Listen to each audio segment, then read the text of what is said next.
Hallelujah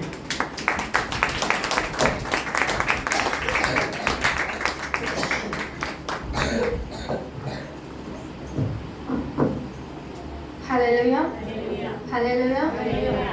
ಎರಡನೇ ಮಾತು ಯಾರಿಗಾನ ಗೊತ್ತಾ ಏನು ಅಂತ?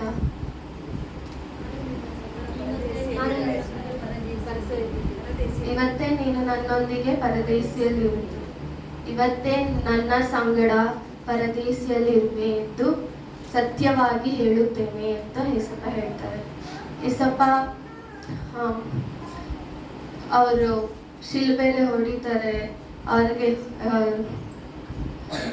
ಕ್ರ್ಯಾಕರ್ಸ್ ಉಗಿತಾರೆ, ಅವ್ರಿಗೆ ತುಂಬಾ ಕಷ್ಟ ಕೊಡ್ತಾರೆ.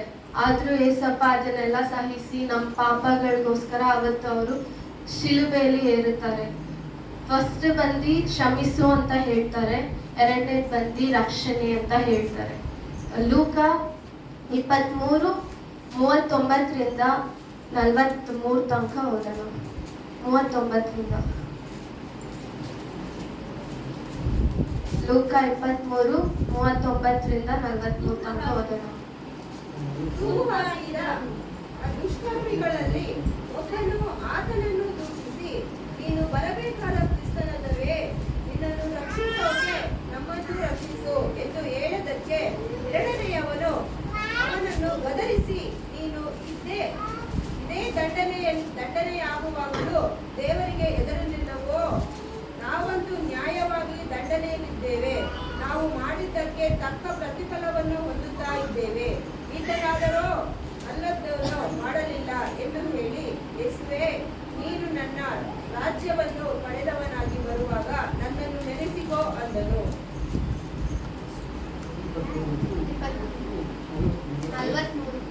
ಅದಕ್ಕೆ ಯೇಸು, ಇವತ್ತು ನನ್ನ ಸಂಗಡ ಪರದೇಶಿಯಲ್ಲಿ ಇರುವೆ ಎಂದು ನಿಮಗೆ ಸತ್ಯವಾಗಿ ಹೇಳುತ್ತೇನೆ ಎಂದು ಉತ್ತರ ಕೊಟ್ಟನು.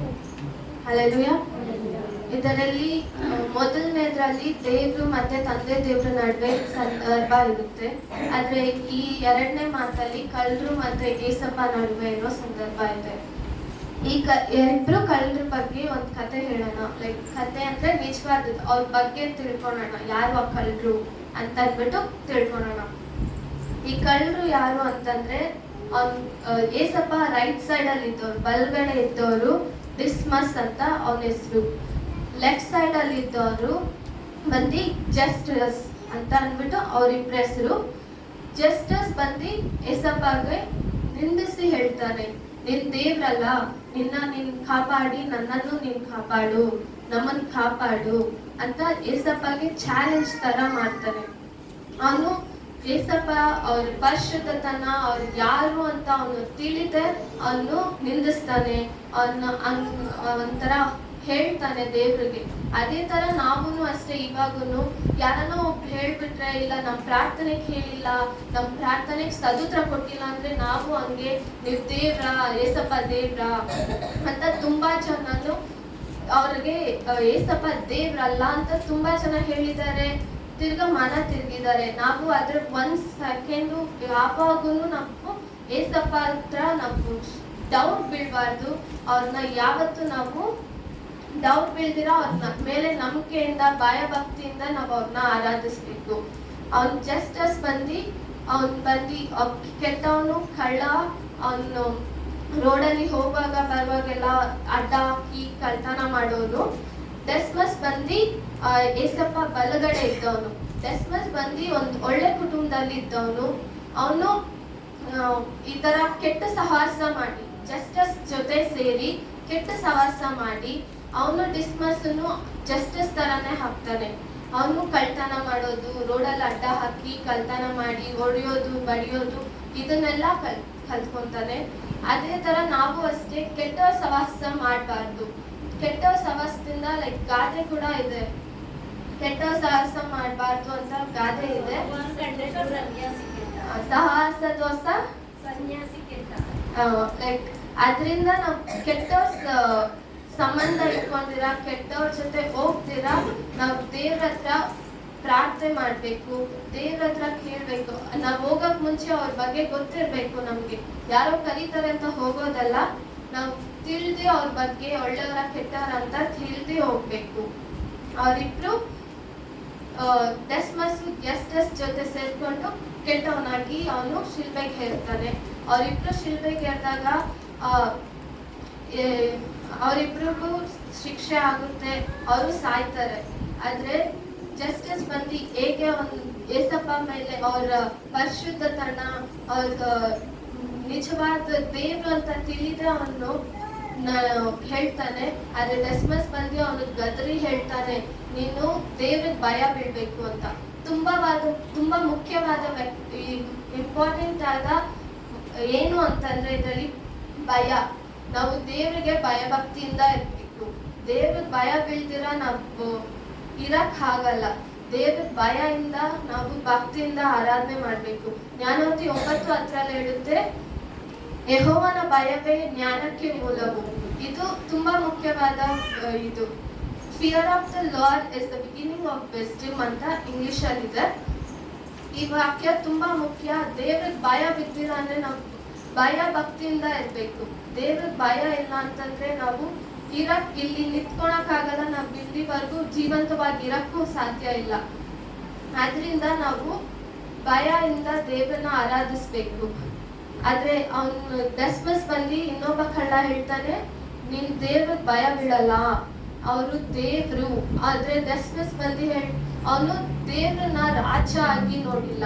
ಅವನು ಎಲ್ಲಾರಿಂದ ತಿರಸ್ಕರಿಸ್ಪಟ್ಟ ದೇವ್ರು, ಆಮೇಲೆ ಅವ್ರ ಅವಮಾನ ಪಟ್ಟ ದೇವ್ರು, ಅದನ್ನ ನೋಡಿ ಅವನು ಮನ ತಿರುಗುತ್ತಾನೆ. ಅವನು ನಮ್ ತರ ತುಂಬಾ ದಿವಸದಿಂದ ಕ್ರಿಶ್ಚಿಯನ್ ಏಸಪ್ಪನ ಆರಾಧನೆ ಮಾಡಿ ಅವ್ನ್ ಪರಲೋಕಕ್ಕೆ ಹೋಗಿಲ್ಲ. ಒಂದ್ ಸೆಕೆಂಡ್ ಇಂದ ಅವ್ನ್ ಪರಲೋಕಕ್ಕೆ ಹೋದ. ಅವ್ನ ಮನ ತಿರುಗಿ ಅವ್ನ ಪರಲೋಕಕ್ಕೆ ಹೋದ. ಆದ್ರೆ ನಾವು ಇಷ್ಟು ವರ್ಷ ತುಂಬಾ ವರ್ಷ ಹೇಳ್ತೀರಿ, ತುಂಬಾ ವರ್ಷದಿಂದ ನಾವು ದೇವ್ರಲ್ಲಿದ್ದೀವಿ, ದೇವ್ರನ್ನ ಆರಾಧಿಸ್ತೀವಿ ಅಂತ. ಬಟ್ ನಮ್ಗೆ ಡೌಟ್ ಆಗಿರುತ್ತೆ, ನಮ್ಗೆ ಅನುಮಾನವಾಗಿರುತ್ತೆ, ನಾವು ಪರಲೋಕಕ್ಕೆ ಹೋಗ್ತೀರಾ ಇಲ್ಲ ಅಂತ. ಆದ್ರೆ ನಾವ್ ಆ ತರ ಇರ್ಬಾರ್ದು. ದೇವ್ರ ಮೇಲೆ ನಂಬಿಕೆ ಇಟ್ಟಿದ್ದನ್ನ ನಾವ್ ಹೆಂಗೆ ನಂಬಿಕೆಯಿಂದ ದೇವ್ರ ಹತ್ರ ಬಂದ್ರೋ ಹಂಗೆ ನಾವ್ ಯಾವಾಗೂ ದೇವ್ರ ಹತ್ರ ಇರ್ಬೇಕು.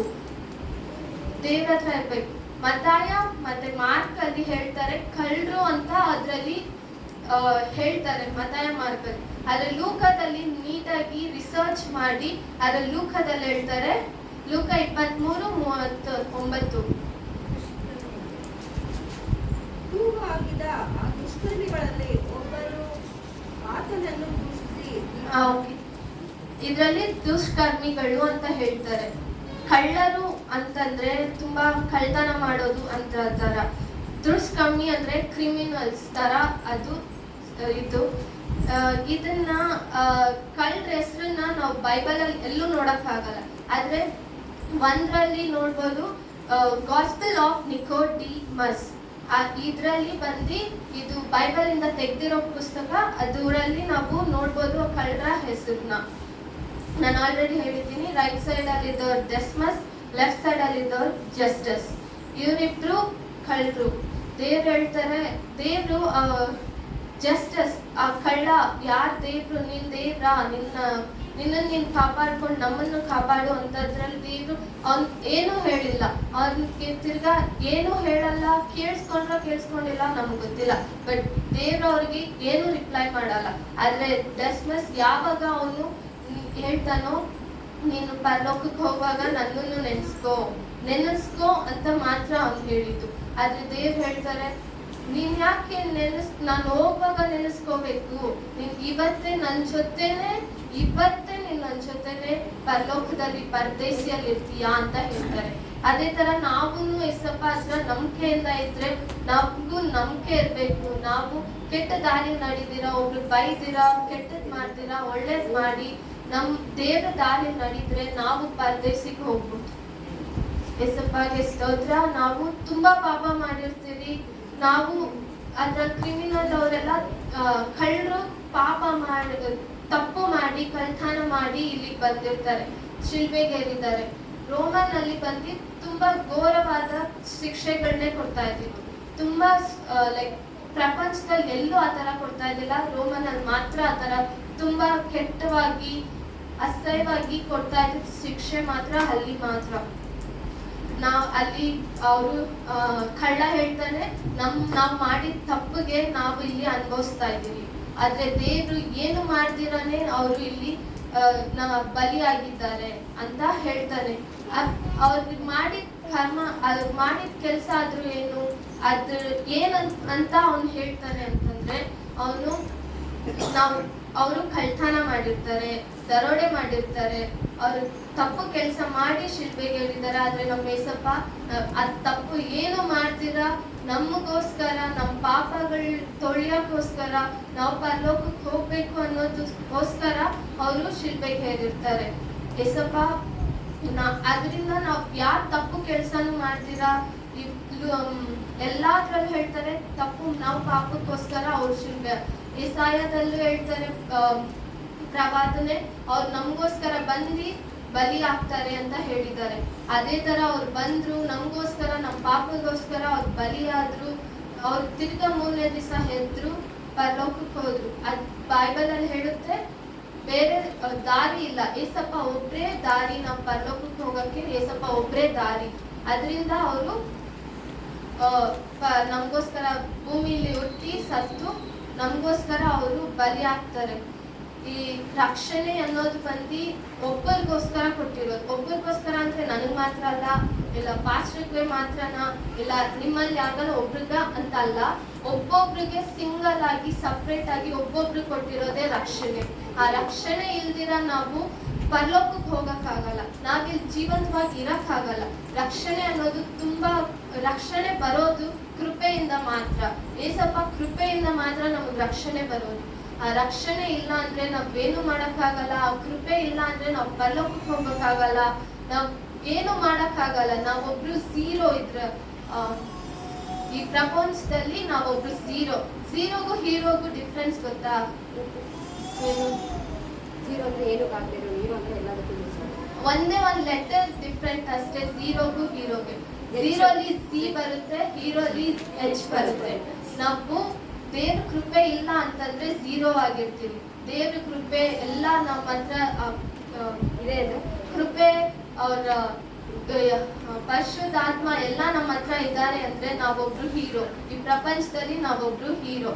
ಆದ್ರಿಂದ ಹೀರೋ ಅಂತಂದ್ರೆ ಹುಡುಗರಿಗೆ ಮಾತ್ರ ಅಂತ ಅಲ್ಲ ಅನ್ಕೋಬೇಡ್ರಿ, ನಾವು ಒಬ್ರು ಹೀರೋನೆ. ಹುಡುಗಿರಂದ್ರೆ ಹೀರೋಯಿನ್ ಅಂತ ಬರುತ್ತೆ, ಬಟ್ ನಾವು ಒಬ್ರು ಹೀರೋ. ಈ ಪ್ರಪಂಚದಲ್ಲಿ ದೇವ್ರಿಲ್ಲ ಅಂದ್ರೆ ನಮ್ ಜೊತೆ ನಾವೊಬ್ರು ಝೀರೋ. ಇದನ್ನ ನಾವು ಮೈಂಡ್ ಅಲ್ಲಿ ಇಟ್ಕೊಂಡು ದೇವ್ರ ಹತ್ರ ನಾವು ಹೇಳ್ಬೇಕು, ನೀವಿಲ್ಲ ಅಂದ್ರೆ ನಾನೇನು ಇಲ್ಲ, ಝೀರೋ. ನೀವಿದ್ರೇನೆ ನನ್ನ ಹತ್ರ ನಾನು ಹೀರೋ ಆಗಿರ್ಬೋದು ಈ ಪ್ರಪಂಚದಲ್ಲಿ. ಎಲ್ಲಾರು ನೋಡಿ ನಮ್ಮನ್ನ ನೋಡಿ ಭಯ ಬೀಳ್ತಾರೆ ಅಂತಂದ್ರೆ ದೇವ್ರ ಕೃಪೆ ಇದ್ರೆ ಮಾತ್ರ. ಆ ಕೃಪೆ ನಮ್ಗೆ ಎಲ್ಲಿಂದ ಬಂತು ಅಂದ್ರೆ ದೇವ್ರ ಅವತ್ತು ಶಿಲ್ಬೆಯಲ್ಲಿ ಹೇರಿದಕ್ಕೆ, ನಾವು ಆ ಶಿಲ್ಬೆಯಲ್ಲಿ ಪ್ರಾಣ ಕೊಟ್ಟಿದ್ದಕ್ಕೆ ನಮ್ಗೆ ಆ ಕೃಪೆ ಬಂತು. ಆ ರಕ್ಷಣೆ ಅನ್ನೋದು ನಮ್ಗೆ ಬಂದಿದೆ. ಕಣ್ಣನ್ನು ಮುಚ್ಚಿ ಪ್ರಾರ್ಥನೆ ಮಾಡೋಣ. ಯೇಸಪ್ಪ ಸ್ತೋತ್ರ ಸ್ತೋತ್ರ ಸ್ತೋತ್ರ ಸ್ತೋತ್ರ. ಯೇಸಪ್ಪ ನಿಮ್ ರಕ್ಷಣೆ ನಮ್ಗೆ ಕೊಟ್ಟಿದ್ದಕ್ಕೋಸ್ಕರ ಸ್ತೋತ್ರ.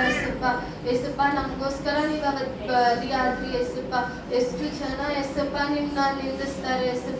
ಯೇಸಪ್ಪ ಯಾರು ನಿಮ್ಮ ಹತ್ರ ಯೇಸಪ್ಪ ರಕ್ಷಣೆಗೋಸ್ಕರ ಕೇಳ್ಕೊಂಡಿಲ್ಲ ಯೇಸಪ್ಪ.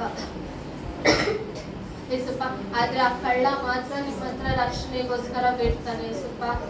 ಆ ತರ ಯೇಸಪ್ಪ, ಆ ಕಳ್ಳ ತರ ಯೇಸಪ್ಪ ನಾವು ಒಬ್ರು ನಿಮ್ಮ ಹತ್ರ ಬೇಡುತ್ತಾ ಇದ್ದೀವಿ ಯೇಸಪ್ಪ. ನಿಮ್ ರಕ್ಷಣೆಗೋಸ್ಕರ ನಾವು ಬೇಡ್ತಾ ಇದ್ದೀವಿ ಯೇಸಪ್ಪ. ನಿಮ್ ಕೃಪೆಗೋಸ್ಕರ ನಾವು ಬೇಡ್ತಾ ಇದ್ದೀವಿ ಯೇಸಪ್ಪ. ನೀವವತ್ತು ನಮ್ ಪಾಪ ತೊಳಿಯೋಕ್ಕೋಸ್ಕರ ನೀವವತ್ತು ನಮಗೋಸ್ಕರ ಬಲಿಯಾದ್ರಿ ಯೇಸಪ್ಪ. ನಾವು ಸುರಿಸೋ ಒಂದೊಂದು ಕಣ್ಣೀರ್ನು ಯೇಸಪ್ಪ ನೀವು ಲೆಕ್ಕ ಮಾಡಿಕ್ಕಿದ್ದೀರಾ ಯೇಸಪ್ಪ. ನೀವು ಯೇಸಪ್ಪ ತುಂಬಾ ದೊಡ್ಡ ದೇವ್ರು ಯೇಸಪ್ಪ. ಯೇಸಪ್ಪ ಸ್ತೋತ್ರ ಯೇಸಪ್ಪ. ನೀವು ನಮ್ಮ ಜೊತೆಲಿದ್ದು ನಡೆಸೋದಕ್ಕೋಸ್ಕರ ಸ್ತೋತ್ರ ಯೇಸಪ್ಪ. ನಮ್ಗೆ ಶ್ರಮಿಸೋದಕ್ಕೋಸ್ಕರ ಸ್ತೋತ್ರ ಯೇಸಪ್ಪ. ನಮಗ್ ರಕ್ಷಣೆಯನ್ನು ಯೇಸಪ್ಪ ಪಟ್ಟ ಕೊಟ್ಟಿದ್ದಕ್ಕೋಸ್ಕರ ಸ್ತೋತ್ರ ಯೇಸಪ್ಪ. ನೀವು ರಕ್ಷಣೆಯಿಂದ ನಮ್ಮನ್ನ ನಡೆಸ್ರಿ ಯೇಸಪ್ಪ. ಯೇಸಪ್ಪ ನಿಮ್ ಕೃಪೆಯಿಂದ ನಮ್ಮನ್ನ ನಡೆಸ್ರಿ ಯೇಸಪ್ಪ. ಈ ಚಿಕ್ಕ ಯೇಸಪ್ಪ ಪ್ರಾರ್ಥನೆ ಕೀರಿ ಸದುತ್ರ ಕೊಟ್ಟಿರಿ ಸ್ತೋತ್ರ. ಯೇಸು ನಾಮದಲ್ಲಿ ತಂದೆ, ಆಮೆನ್. Hallelujah. Hallelujah. Hallelujah.